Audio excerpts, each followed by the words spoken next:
치조골이 부족한 상태에서는 임플란트를 심을 수 있는 공간이 적어지거나 임플란트가 제대로 고정되지 않아 실패할 가능성이 높아집니다. 안녕하세요. 집가본 대표원장 최민호입니다. 오늘의 주제는 임플란트 뼈이식입니다.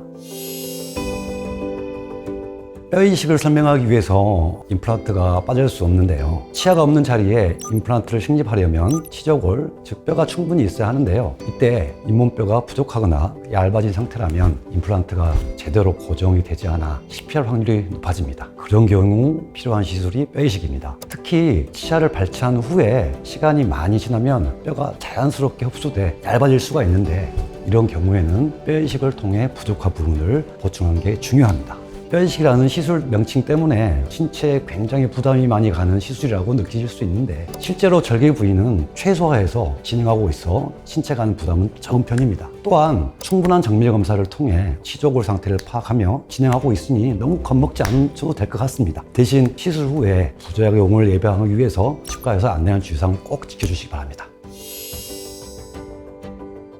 임플란트를 제대로 고정하기 위해 뼈이식이 필요하다고 말씀드렸는데요. 그렇다고 임플란트를 앞둔 모든 사람들이 뼈이식을 해야 되나? 그건 또 아닙니다. 뼈이식이 필요한 분을 유형을 크게 두 가지 나눠서 좀 말씀드릴게요. 첫 번째, 치아가 오래전에 상실된 경우, 그러니까 치아를 상실한 후 오랫동안 치료받지 않고 방치해둔 경우, 또한 치주질환으로 치아를 잃은 분들은 뼈이식이 필요합니다. 치아가 빠지고 그 주변의 잇몸뼈가 시간이 지나면서 서서히 흡수됩니다. 치아가 빠진 지 오래될수록 심해지며 치조골이 부족한 상태에서는 임플란트를 심을 수 있는 공간이 적어지거나 임플란트가 제대로 고정되지 않아 실패할 가능성이 높아집니다. 두 번째, 치조골이 약한 경우인데요. 외상으로 인해서 치조골이 약해지거나 상실될 분들도 계시지만 선천적으로 잇몸뼈의 폭이 너무 좁거나 양이 적은 분들이 계세요. 이런 분들도 마찬가지로 뼈이식 꼭 필요할 것 같아요. 특히 치조골의 상태는 육안으로 확인이 어렵고 정밀 검사를 통해 파악할 수 있으니 정확한 확인을 위해서는 내원하셔서 상담과 검사를 꼭 받아보시기 바랍니다. 또 뼈이식을 통해 부족한 치조골을 보충하면 장기적으로 임플란트의 안정성을 기대할 수 있으니 두 가지 유형에 해당하신 분들은 뼈이식을 진행하는 게 좋겠습니다.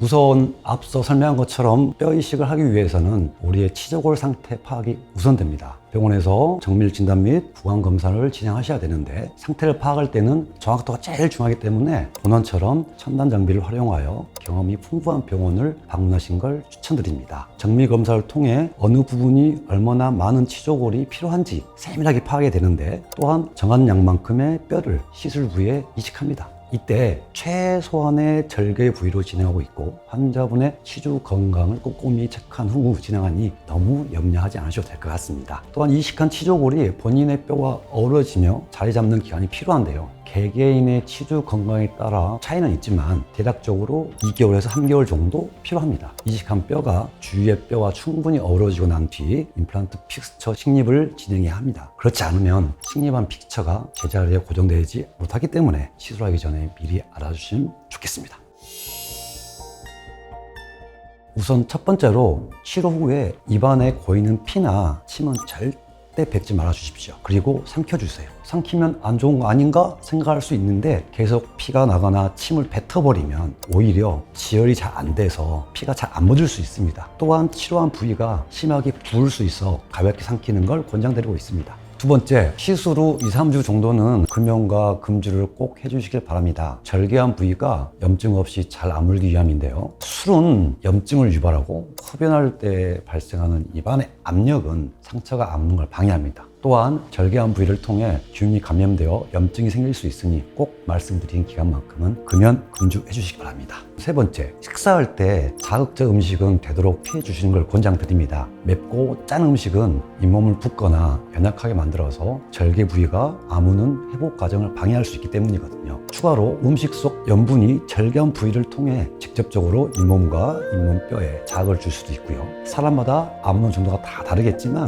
2-3일 정도는 꼭 피해 주시고, 이 기간 이후 부드러운 음식부터 식사하는 걸 추천드립니다. 마지막으로 치료 부위는 하루 이틀 정도 칫솔질을 피해주세요. 대신 헥사메드리아닌 구강양치액을 통해 양치를 해주시면 됩니다. 이때 약을 치료 부위 쪽으로 머금고 고개를 같이 치료 부위 쪽으로 기울여서 1분 정도 머금어 주세요. 1분이 지나면 뱉어주시면 됩니다. 단 헥사미딘 일주일 이내에 사용하셔야 됩니다. 그래서 뼈가 잘 이식되고 자리 잡기 위해서는 치과에서 말한 주의사항을 꼭 지켜서 염증 같은 부작용을 예방해 주시기 바랍니다. 임플란트를 보다 견고하게 유지하기 위한 시술인 만큼 각별히 신경 쓰시기 바랍니다.